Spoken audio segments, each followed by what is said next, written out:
Welcome, mothers and others.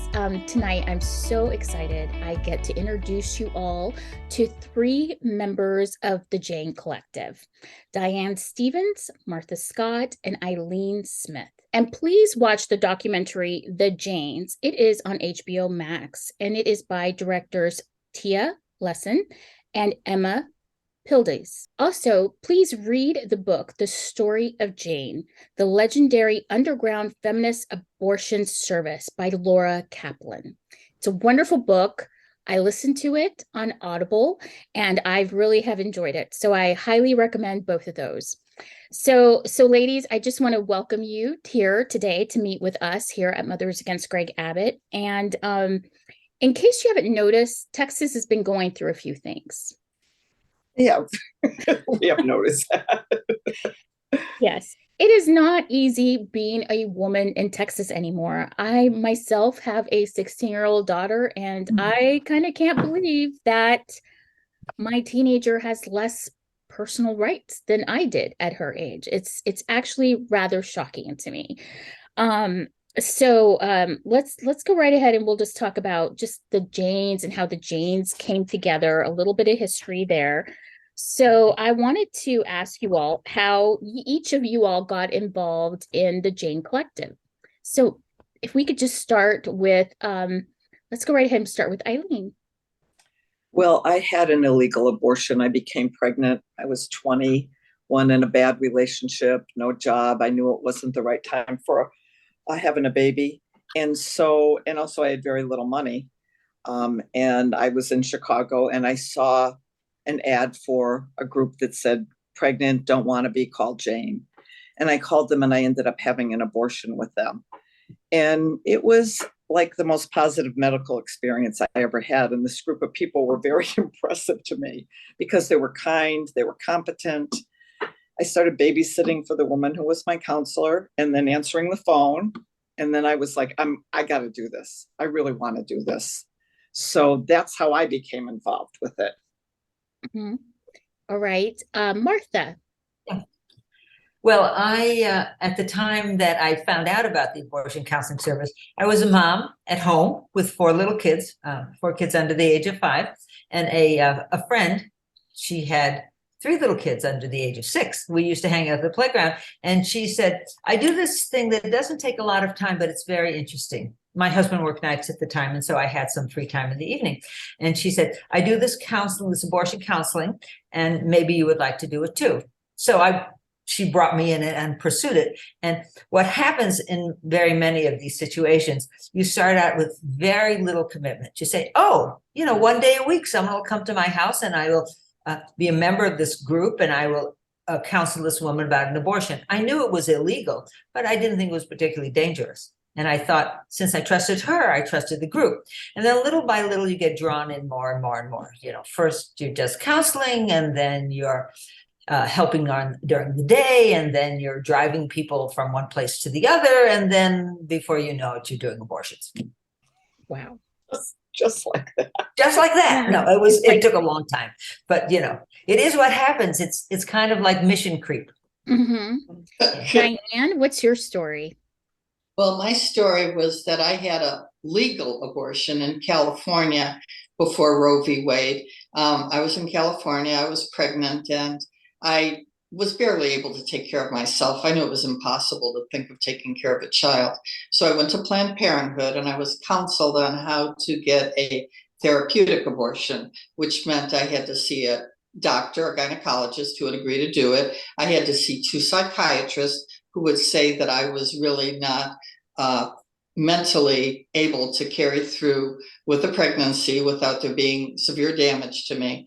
Each of these men had to write letters to a hospital board for them to approve for me to have an abortion. So I had an abortion, a legal abortion in a hospital under general anesthesia. I had to stay overnight in the hospital 2 nights. But I'm not complaining about that. I was like happy I was able to have the abortion. Then when I returned to Chicago, I wanted to do something useful. So I thought I could do abortion counseling. So through a phone call to the Jane phone number, I left a message and said I wanted to do counseling. And somebody called me back, and without really screening me or checking into me very much. I was invited to a new person's orientation meeting. It was at Martha's house. Mhm. And I learned that what I was joining, if I so choose to, was a group that helped women get illegal abortions. And so began my life. And like Martha said, it just, it started out with a little bit of counseling, once or twice a week, and ended up being the main thing I did in my life. Okay. So Martha, we'll start with you, but the next question is like each of you talk about counseling, and one thing that kind of stood out both in the book as well as in the documentary was honestly so surprising to me was the caring that all of you all took as you developed, getting to know the women who were getting abortions, counseling them, taking care of them, helping them just get through the procedure, making sure it was the right choice for them too. The amount of caring and tenderness was so, touching to me. It really, really was. Because I think that a lot of times we tend to think of the times before Roe v. Wade as like people getting, really pretty horrible abortions. And it was very like a mechanical procedure. But one thing that I did learn from reading the book and watching documentary was how it was such a caring experience, because you all made it a point to learn about them, to learn about how best to meet different people's needs, and depending on like their anxiety level or what what level they were willing to let you in, and just the counseling level part of it. And I came out of there and I was like, they're like abortion doulas. They're these beautiful angels that just sit there and really support the women. So I really felt like you not just to help women get the abortions, but you really were supportive souls to them at that time. Well, we never called ourselves Jane. So, of course, Jane was the watchword for the group. We were called the Abortion Counseling Service because that's what we did, counseling. And I think it is kind of the genius of the person who was first put it together, and that's Heather Booth, who said, here's this issue, which is really a woman's issue. And while what we want to do is help people with this crisis, we want to acknowledge that this is, in fact, a political issue. So it was kind of a combination of things. It was both this thing of the politics of it. And for us, it had a lot of political clout. And so did it, too, for the women coming through. But at the same time, really what we wanted to do was the counseling. It's like, I think back at the people who were most present when I first came in, and that was this woman Jody and then this woman Ruth. Jody was really an organizer. She organized it, she figured it out, and Ruth was a social worker. And you just felt as though that's the road we were going down. So we used this kind of social work model as a political tool. And if we weren't taking care of people, we weren't being political enough. I mean, that was the idea, was in the women's movement, to be political as you took care of one another. Now, it wasn't entirely in a vacuum. This was a time when I think the medical world was changing in lots of ways. I mean, I just think back before the 60s, for instance, doctors were not particularly honest with your condition, that kind of thing. That changed over the years. And I think we were part of that movement that changed things, that kind of informing the consumer, so the patient really had more control. Our point of view was we didn't want anyone to go through this hard thing, because it is hard to make this decision and go and do it. We didn't want to have anyone go through this hard thing all by themselves and without feeling supported. So we concentrated on counseling. It was really very, very important. And even as we started doing other things, doing the procedure or being taking care of people during the day and that kind of, we all continued to counsel, because that was kind of the underpinning of it. Yes. Diane, how did counseling go for you? Yeah, I totally agree with everything Martha said. We would invite, well, is it any surprise? No, we did it together. Right. So we would invite women and their companions to our home. We were very open and honest with them about our circumstances, our lives, because they were being totally open and honest with us. Education was so important to us, and we felt that We felt that we had, as women, and also the women that we were with, had been denied access to that information about healthcare. And I would be so surprised when women that had had children, like, for example, didn't know what a placenta was or afterbirth or whatever, So education was so important. We always gave people the handbooks, the birth control handbook, and our bodies ourselves. But also the other part of this counseling was we had to prepare them to be able to take care of themselves through the procedure and afterwards, because we were outside the medical establishment.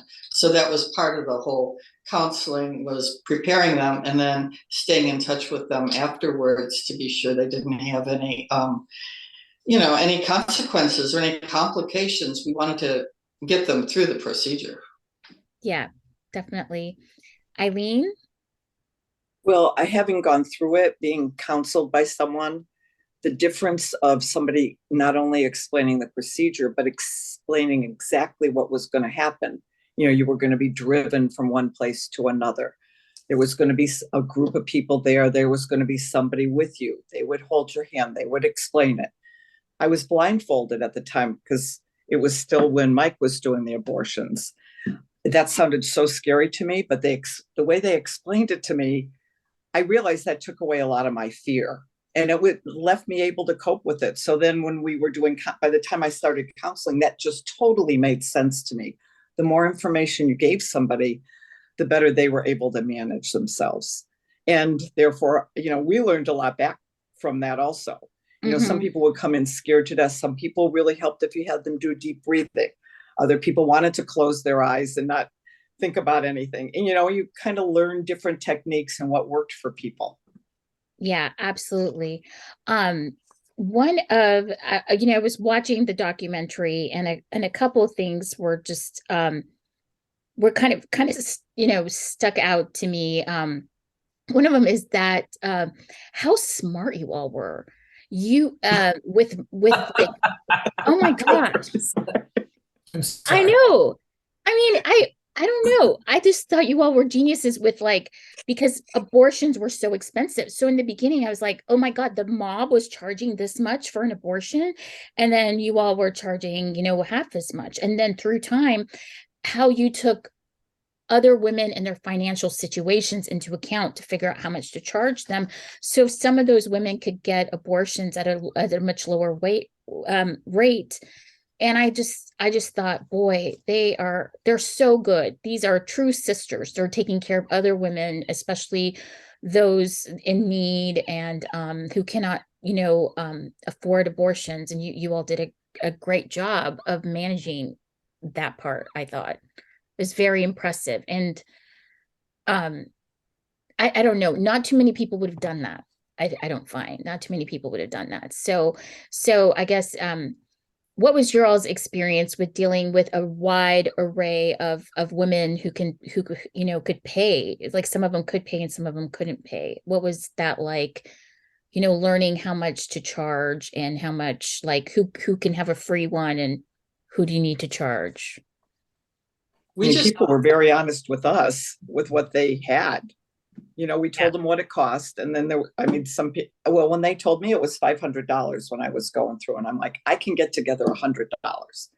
And they're like, okay, well, then we're going to have you, then you can pay us back later on. I knew no one was going to come, no collection agency was going to come back after me. You know what I mean? It was like, but when you would talk to people on the phone and you tell them what the whole thing, people were very upfront about what they couldn't do. And we just took them at face value. And people, some people said they could do $10, $4. Some people say I have absolutely no money.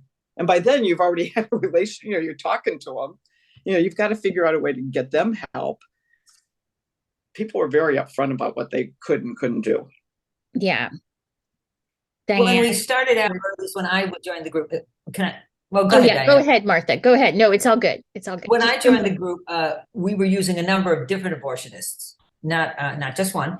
And we continued to try and find people who were competent and had good outcomes and whatever. And so the amount that people were charged were really decided by them and not by us. And then, so we felt there was a lot of pressure. We had to put a lot of pressure on them to either lower their prices or from time to time do ones that were less.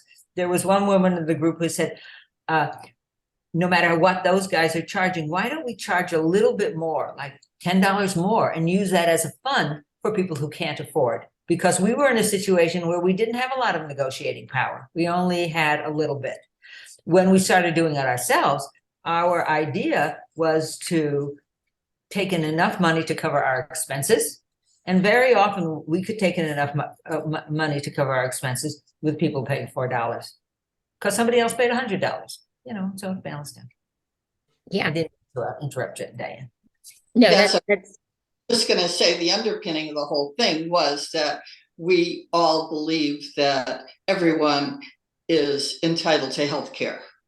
I mean, bottom line, it's a human right to have health care, and abortion is a part of that. And that's how we felt. We weren't going to turn anybody down, and we did, as Martha said, we ended up doing just fine and paying ourselves meager amounts of money, which was really all we really needed. Mm. We did fine. Yeah. Yeah, absolutely. One of the other things that I found to be just surprising and kind of curious, knowing the police personalities and then reading the book and watching documentary and the role of police that they played in the story of the Janes, I thought was really interesting, because these police, you had to keep an eye out for them, but yet they also learned about your group and they trusted your group, and they sent their wives, their sisters, their friends, their girlfriends to get abortions with your group. So I thought that was an interesting balance. So I wanted to get an idea from your perspective of how you felt your relationship was like with the police at the time, because I think it probably varied and it was probably different depending on the police, but I thought that maybe you all could share a little bit about that experience. Well, I think Eileen has an interesting experience about that one. I always like this story. I'm looking at Eileen's eyebrows and she's like, let's well, we talk, never Eileen. really, we didn't have any interaction with the police. Yeah. But I lived in an apartment that was kind of down a gangway. Yeah. So, I would give people the address and they would come over to the house. And sometimes they had trouble finding the house. So one time I was waiting for a couple women to come, and they finally got to the door, and they were so freaked out because they were out in front looking at the address, and a cop pulled over and asked, "Are you looking for Eileen?" And they were like, "Yes." And then he said, "Oh, go down the alley. She's in the middle door right there." So they came in, and we were sure we were going to be busted. I mean, we pretended we were having a party, we're like trying to say, nothing ever happened. I'm like, who was that guy? I mean, he never introduced himself to me. I mean, I didn't know the neighborhood police. So it was kind of a weird relationship. Clearly, a number of them knew about us, but I never had any kind of interaction one-on-one with the cops. Yeah. Did either of you? I mean, no, never. Never. Until we got busted. Then we had lots I know what that. Yeah, until you got busted. What is that? And the police station that the bus came out of, these people didn't know us. And I think had the person who complained, who was the sister-in-law of somebody who was going to have an abortion, had she gone to a different police station and made the same kind of complaint, nothing would have happened. They would have just kind of shelved it and said, "Oh, I don't know if we can actually do that," that kind of thing. Because these people didn't know we existed at all. Yeah. Right. Yeah. Whereas lots of people knew we existed. A lot of cops knew we existed, Mm-hmm. I personally never ran into anything, but I always got the feeling that Jody probably did from time to time. Yeah, I could see that. How about you, Diane? You're no interactions whatsoever? No. Oh, not until I was being hauled off in a paddy wagon. We'll talk about that. We'll talk about that at the end here. We'll talk about how it ended and stuff. Another thing was that I love this quote from Katie that was in the documentary. "Men underestimate women's abilities, and it worked really well for us." I just thought that was perfect because, honestly, I think it's still true. I really do. I still think men underestimate women, but men really underestimated you all, for sure, in your level of organization and what you were able to do in Chicago at the time with the mob around. I mean, how did these people have a clue? It's so surprising at the time, for sure. So how do you feel about like how you were able to organize? Like what was everyone's skills? How are you all able to organize and go under the radar for so long? What were our skills? That's an interesting question, because when I think about what skills we brought to it, we were caring people who were pretty smart. Did any of us bring specific skills in? Can't. I mean, except for, as I say, Ruth was a social worker, so she had those skills, And every brought in their life experience. That was true. Yeah. I was going to comment on the fact that this was a time when there was a lot of other things going on. There Yes. were a lot of leftist things going on, and we felt, and this was a group really of people who acknowledged themselves as progressive leftists. That's what we wanted, and there was not a lot of room for women inside many of those organizations. I mean, it's pointed out in the movie, and Heather talks about it all the time, but we all felt it to some extent, I mean, it's not that we didn't go on civil rights marches and protest the war in Vietnam and whatever, but those were very testosterone led organizations. And so when the Chicago Women's Liberation Union was organized, and it had many parts, we were just a very small part of it. Lots of women found themselves, well, I could do this, that would be interesting. I could work on the issue of maybe art things that have to do with women, or maybe I can work on the issue that has to do with salaries. And so it was like by creating a kind of a template, the Chicago Women's Liberation Union, a lot of women found themselves that they could do this and that, and they were not going to be excluded because they were women. Because we knew we were smart. I mean, we knew we were capable, or as capable as the next person, certainly as capable as the next guy down the street. That was for sure true. So in lots of ways, it was the time that that coincided with our desire to do something and to look for a place where we were not diminished, Yeah. We do women's work. We wanted to do women's work. We wanted to work with women. Yeah. Yeah. Yeah, absolutely. And that was one of the things that was actually so exciting. Like, as I was like listening to the audiobook, I could feel women waking up, if that makes any sense. Like some of the people are like, well, they discovered, feminism. And I was rediscovering feminism of the 60s and 70s at that time. I was born like a few years before Roe versus Wade passed, a couple years before.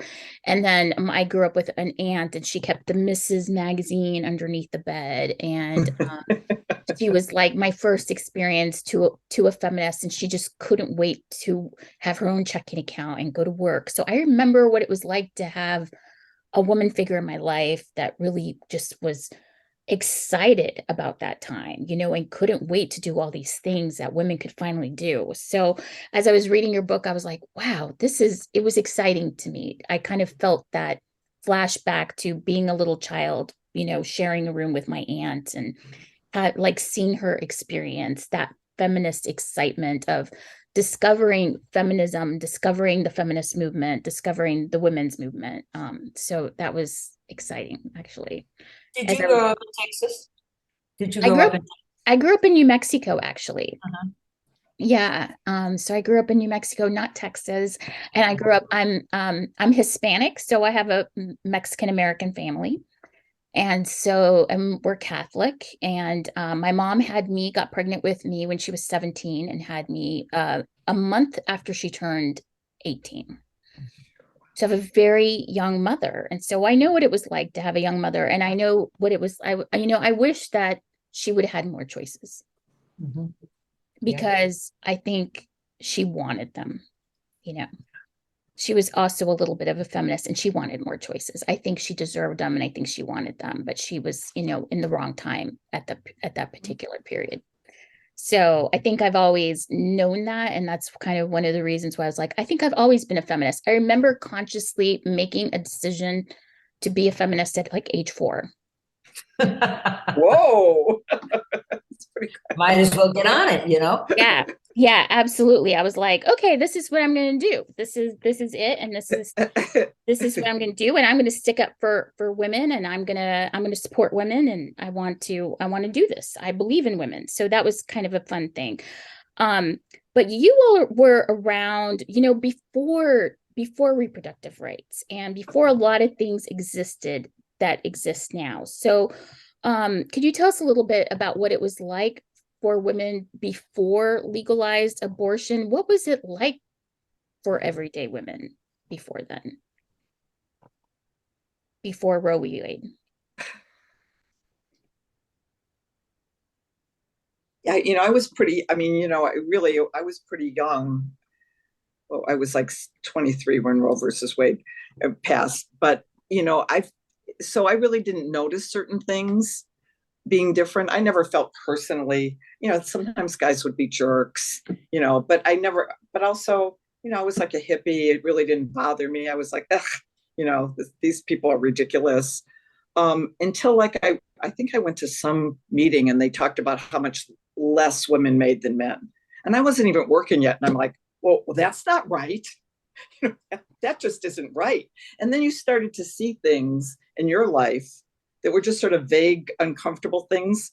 And then there was this bigger thing happening at the same time. And then things started to click in, like not being taken seriously, not being, like kind of being pushed off to the side in classrooms, a lot of times not being called on, kind of favoring the guys, favoring the boys when you were younger, stuff that I didn't really know. All of a sudden you start noticing those things.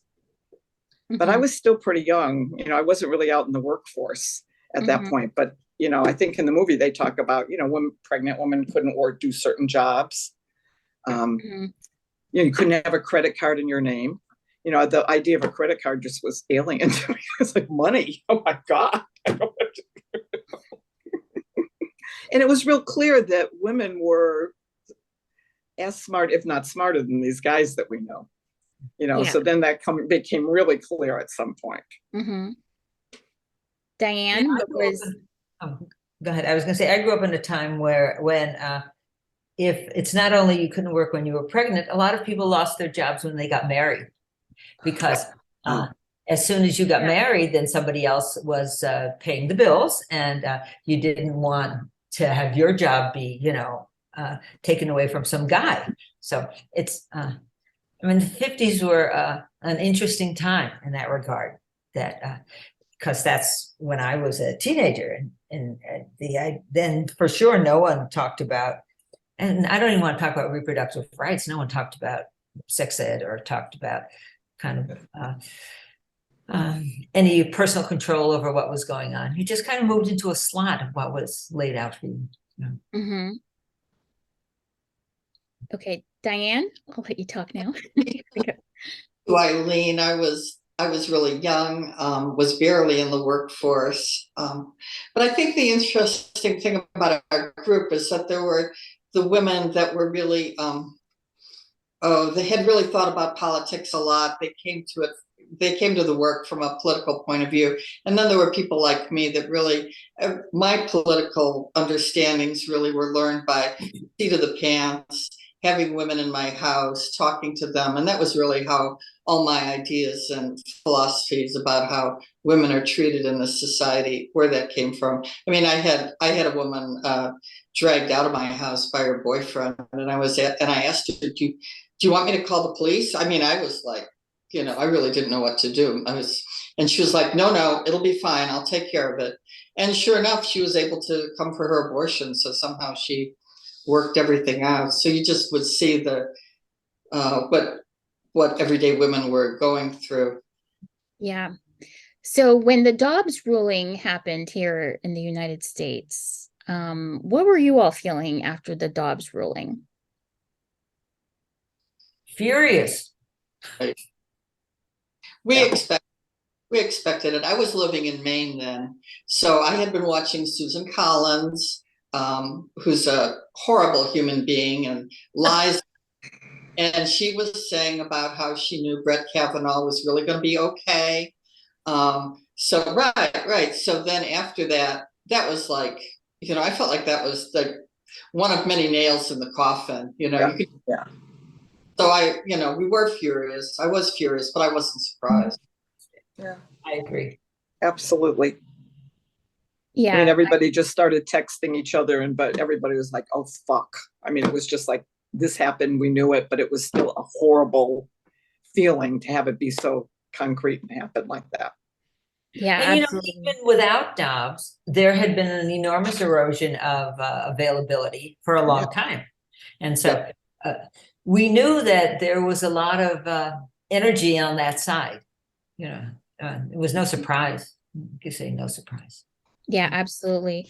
Well, Susan Collins is a humongous disappointment, and I also cannot stand her. And the whole entire Brett Kavanaugh, I mean, she's just such a fool. I just can't believe that she believed that, or that she voted that way. She's not a good representative for women. It's just very disappointing. No. Terrible. Absolutely terrible. I'm hoping that maybe we could take our group to a federal level, and she's on my target list. Getting rid of. I'm done. She doesn't stand. You'll have to change the name though. It'd have, it'd be MASC. It would be, different. Yeah, absolutely. We're definitely going to be changing our name soon, and we're going to be going federal, and we're going to pick a few candidates that don't support women and don't support families. And that was also one of those things, is that, listening to the audiobook and watching stories, it's like you all did so much counseling and work for women because you were supporting not just them, but also the big picture of their families and what they wanted their families to look like. So I thought that was also just incredible. And I was really impressed with that. So now let's talk about the day everyone got arrested and how that all went down. So can you all tell us, or can you tell me a little bit more about what happened and how long you all were in jail, and then the charges and how long it took to settle all of those cases? Well, I'm not really good at the timeline, but I certainly recall getting arrested. So the police barged in, and I was one of the people standing by the door, and it became very clear that it was the police. So I walked into the room where women were sitting in the living room waiting to have their abortions, and I said, "This is the police." I mean, that was kind of obvious. I said, and none of you have done anything wrong, and none of you have to talk to them. And then one of the cops made some kind of sarcastic, demeaning comment. And then we just kind of waited there until they moved us to the police station. Because I was noted to have a big mouth. I was handcuffed to a table for a few hours, I think. I don't know. It just seemed to kind of go on. And then ultimately we were transferred to the women's lockup, where I recall that one of the women in the lockup had an abortion with us and was sympathetic to us. That's what I recall. And then we were just there overnight. I mean, I was in a cell with Martha, so I was going to say ridiculous, but that was reassuring to have a friend with me. And then the next day we were released. Mm-hmm. And then we had a whole series of court appearances after that. Yeah. When they came in, they took all of us, not only us, but all of the women who are also waiting. And they also stopped at, because that was the place where abortions were happening. They also stopped at the front because they were able to follow the trajectory of the person who's going to get an abortion. And so they took everyone down to the station. So us and the women who were going to have abortions and the people who would come with them, including a bunch of children. So it was kind of, I mean, we were in fact sequestered, as Diane says, in small rooms with our hands chained to the wall or whatever. But it must have been really a sight for them. And now we can laugh at it. But at the time, I admit to being kind of frightened about this. I mean, the last thing I wanted to do was spend years in jail, no two ways about it. And so we did spend one night, and other people, and these were women who didn't know us but knew of us, and our families and the other people who kind of knew what was going on, organized bail for us. One of our group got out the evening that we were arrested, and she was kind of reluctant to do that. She said, I just want to stay here. This seems wrong. On the other hand, she was a nursing mother. I think she was glad to go home and kind of make her life physically more comfortable. And I think it did make a difference, though, that our bail was lower. But people collected money for us, and we were out that following morning. Yeah. And my husband used to tell this story about the one night he spent in jail. He was on a drunk driving pickup when he was, in his 20s. And he said, the one thing about getting arrested is in the morning they give you a bologna sandwich, and they did not even give us a bologna sandwich. They didn't give us. Jeez. Jeez. Wow, this is terrible. I know, really. Abuse. I didn't know that, Martha. I'm very upset now. Yeah. I had to teach my kids what bologna was recently, because we don't feed kids bologna. People bologna anymore, right? I know, that's so weird. It was such a mainstay. Yeah, That's we're right. like, oh, do you want, we went to a relative's house and they're like, do you want a fried bologna? And my kids are like, Oh, what? fried bologna. Bologna. That's Fried bologna sandwich. right. Oh, And we were like, Well, in jail, it was not fried. Just cold bologna. yeah, absolutely. I understand. Eileen, were you there, or did you get to escape? I was babysitting for Judith, who got arrested. So, I was waiting in I was taking care of a 6-month-old kid, and just thought the day was going along as usual. And then I got a call from, I think it was her husband or his partner, who asked if I could babysit a little bit longer. And then he told me what happened. And then the phone started ringing, because by then everybody started knowing. And it was so scary, because we didn't know how long people were going to have to be in jail. We didn't know what the next step, but we thought maybe we were all being watched. Nobody knew anything, but we really didn't know how long it was going to take to get everybody out. I mean, people, and it was so chaotic, and people were trying to figure out, well, do we all go to the jail? Do we stay? What do we do? What do we do? And, getting the money together. I mean, everybody seemed to have some money in various houses, and we had to pull all that together. But it was so much unknown, and how long everything was going to take. It was really scary. Yeah, I could see how that's really scary. So the other thing about the bust, which I want to say, because I always think this is important to say, and it's not talked about very much in the movie, is that when we were busted, we stopped working at that moment. I mean, not that we were the only people who could work. There were other people who could work, but we thought, oh, well, this is too dangerous to do. So at this point, there are hundreds of women waiting for abortions. And we know this because we have this list. It's all in little cards, but we know this. And it is to the credit of the people who were not arrested that they organized a way to get all of those people taken care of. Because they, of course, were just as desperate before they met us and after we were busted. And some people went to New York, and they were helped to a great extent by women in New York, another feminist group in New York. Some people, I believe, went by bus to Philadelphia. You might know more about this than I do, Eileen, because we who are arrested kind of pulled it in, figuring who isn't arrested better take care of this stuff, because we can't be out there at the moment. So yeah, Right. and that included the people that were there that day that didn't get their abortions. It was just, I can't even, I mean, I know everybody was so terrified, but it was like, was a very stressful time. Yes. It's like, oh my God. Yeah, I imagine it was really stressful. So then I was wondering, because that goes right. I was wondering that was going to be my next question is like, what happened afterward? What happened with you all afterward? Did everybody, I mean, some of you all obviously kept in touch.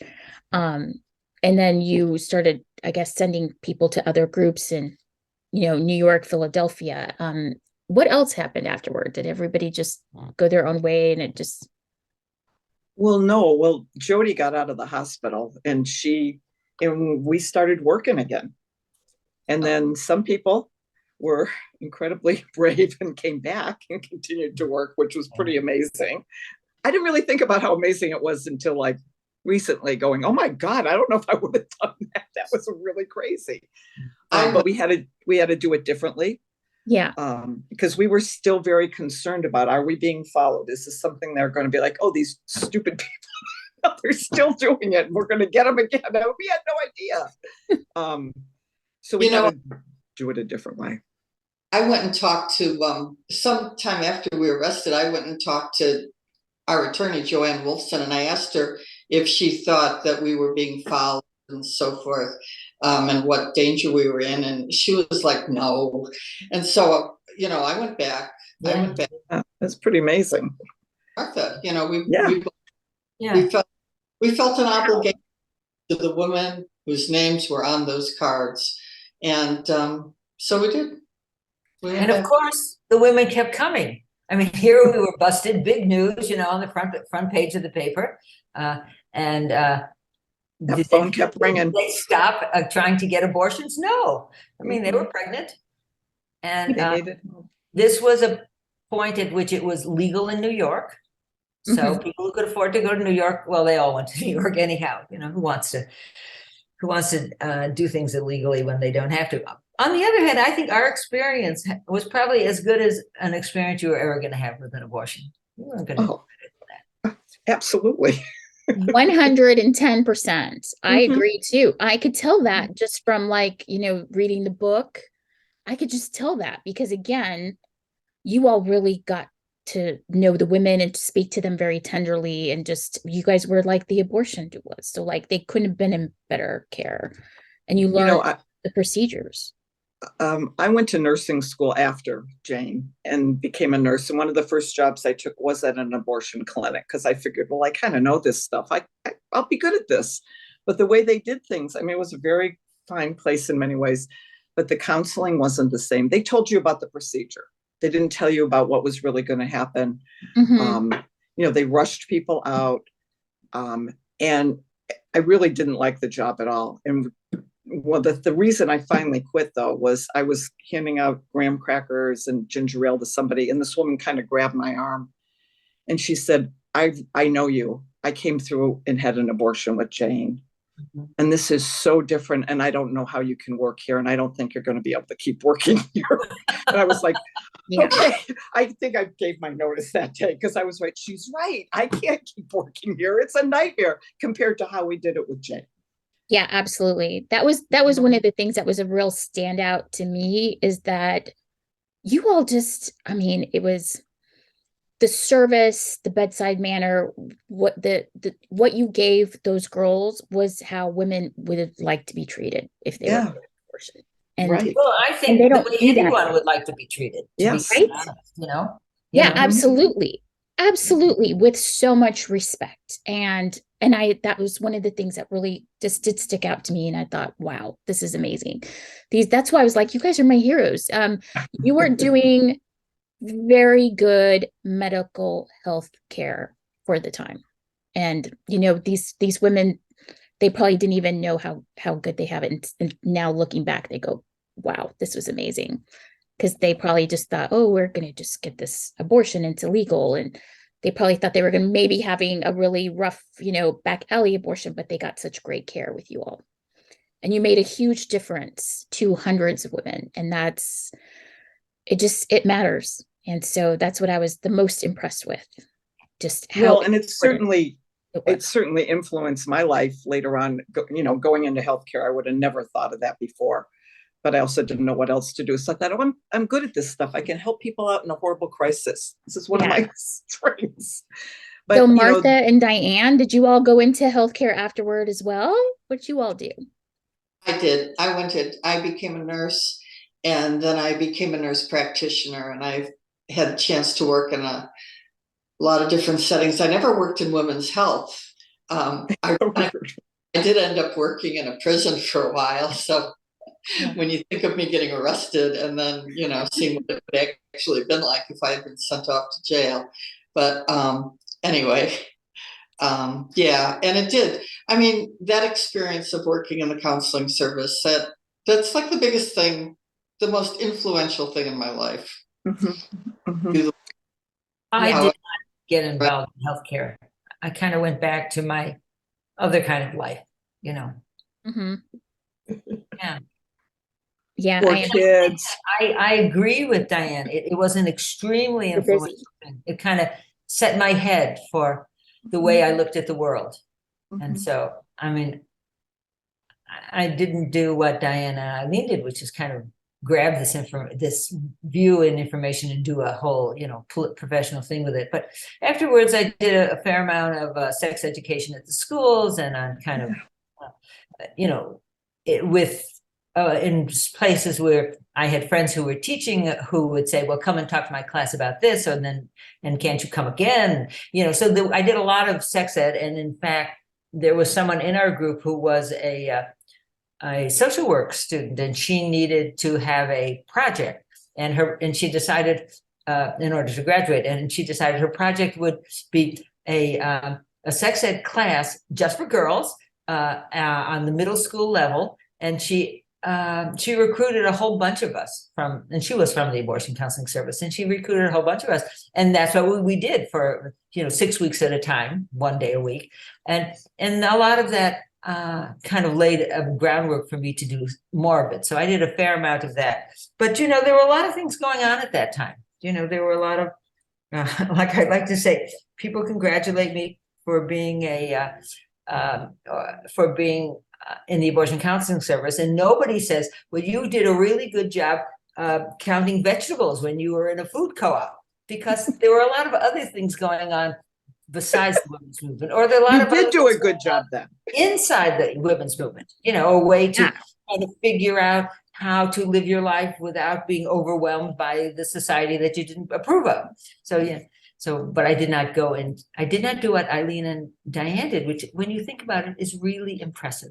They took what they knew and they went kind of desperate in the world. I know, it was great. I don't know. I think like teaching sex ed is also really impressive, especially because here, like in Texas, my kids just took biology and they didn't teach sex ed in biology. And I was like, what? This is crazy pants. I can't believe the lack of education they have here in Texas. No. It should not be happening. I mean, no one needs sex ed more than teenagers right now, and yet we don't have that. And then they have all kinds of things that are happening right now in Texas. So just to kind of fill you in, currently in Texas, they are trying to make birth control harder to find, get rid of access to the abortion pill. Can you imagine? We live in a day and time where we have an abortion pill. That is mind-blowing to me. That it could be so easy, yet they're taking that away and just taking away more and more rights away from women and from family planning and stuff. So it's definitely very, very worrisome. So to end our call today, I just wanted to ask each of you all to talk about one last thing, and that is post-Roe. How do we, what is your advice, or what comments you have to say? How do we survive this post-war Roe America now, which is kind of a scary time? Well, I'll answer first on this one, since one of the ways we survive it is we join organizations like Mothers Against Greg Abbott. What you do is what you can do, and you do it as often as you can. And the group I'm always inspired by is the group in Mexico that are called Old Hippies. Have you heard about these? No. Yeah. these are women in Mexico who buy abortion pills and then cross the border with them. Give them to some contact they have in Texas, and that person distributes them. Completely illegal on every possible level. And when I think about it, I think I'm not doing this anymore. I'm more than happy to talk to people about it. And I don't know that's what you should be doing. Maybe you shouldn't be doing anything illegal at this particular point, especially in Texas, where there seems to be, you can be arrested for doing what I think are pretty benign things. But I do think people are going to have to figure out what to do. And a lot of it is going to have to do with collecting money from people who have more money than the people who need the abortions and helping them find other places to do it. Absolutely. Yeah, I don't ever think I paid Jane back for my abortion, actually. I never. So I try now to donate more money to these groups that, help arrange transportation and, do anytime I can talk about it, organizing people for small things, bigger things. And people can't be discouraged. I mean, it's frustrating, but look at all the stuff we've gone through before. This is awful, but it's no more awful than a million other things. We just have to keep on doing it and making sure the story gets out, and that you can work on many different levels. Figure out, like Martha said, what you can do or what you're interested, or whether you have time or money to do, and do that, and take that step and then the next step. And yeah, absolutely. And that's why we're talking to you today, because the story of Jane is ordinary people getting together and doing things. That's our story. And we were all different people coming from different places, but we worked together because it was such important work to do. And I think that's really important too. You don't have to agree with every little thing. And it seems like that's what a lot of people on the left are just picking away at each other, when we really need to work together and vote. And there may have to be illegal access to pills, and I support people doing illegal activities against unjust laws. That's why we're talking. Oh my gosh, I love that. And thank you for mentioning that, because that reminds me of, have you all read this book? Have you seen this book? I've seen it. It is a handbook for a post-Roe America. It's by Robin Marty, and she talks about the Jane Collective in this book.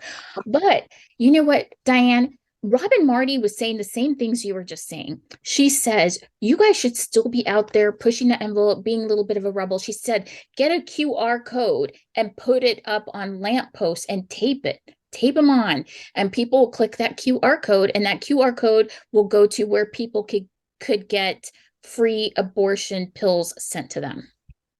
And she's like, everybody should be doing that. So, I may be walking around downtown Austin taping things to poles and thinking about it. Because I think, Eileen and I were together last night, and as we were going into the movie, there was a woman handing out pieces of paper to everybody that said Plan C. Did you get one of those, Eileen? No, I didn't. Yeah, maybe she had used them up. She said, if you can't figure out any other way to do it, this is the way to do it. And it had a QR code on it. It was exactly amazing. I think I'm going to try to. It's not illegal here, but it's not illegal in Illinois. But still, she knew that there were lots of people who would not have access unless they had some way to figure out how to do it. I love that. I absolutely love that. So thank you all so much for taking time to meet with me today and with Mothers Against Greg Abbott. And we're gonna watch our interview with you all tomorrow. And I just can't thank you enough. I'm so impressed by the Jane Collective. I love learning more things about women in history and just seeing how they make a difference. And I just want you to know that I'm so glad that I got to see your story, that I got to hear your story, that I got to experience part of your stories through all this storytelling, from the movie to the book, because it's so helpful. And I'm going to share it with all the women I know, because It's very important and has never been more important than now. So. Well, thank you so much. You asked such good questions, and the work you're doing is fantastic, and I'm going to be following it. So thank you so much for your work. Yes, I'm going to send you all links to all Okay, good. and I'll do Excellent. that tonight after I check on my family, and then I'll send you an email with links to everything, and you all can keep up, and you all can follow me on all the things, and just kind of see what we're up to. We are going to just to give you a little preview. We are going to be going national. We're going to be going after Kristen Cinema and hopefully Susan Collins and a couple other folks, of course, Ted Cruz. And so I'm really excited to start taking a movement of moms that have had enough and taking it across the country and just saying, we're done, and producing really good ads. Excellent. And you made us laugh too. That's even better. That's a great combination. Okay. Awesome. We all can be BFFs. We're all good. So I totally get it. So, but I appreciate all of you all. I'm going to let you all go, but thank you so much for taking time to meet with us today, or to meet with me, actually. And we will hopefully get to meet you all somewhere in person one of these days. That would be great. So I know. I hope they put us on a panel, or I get to ask you guys questions on a panel. I need to throw that out to the universe, because it's yes. Let's do that. Let's do that. We'll come to Austin. Yes, fly us down to Austin. We'd love it. I know Austin is so fun, and if you all are ever in town, just send me an email and give me a call, and I'll show you the best time, because I know all the good places. Okay, great. Okay, thank you. Have a wonderful evening. And you too. Bye-bye. Thanks. Bye-bye. Bye.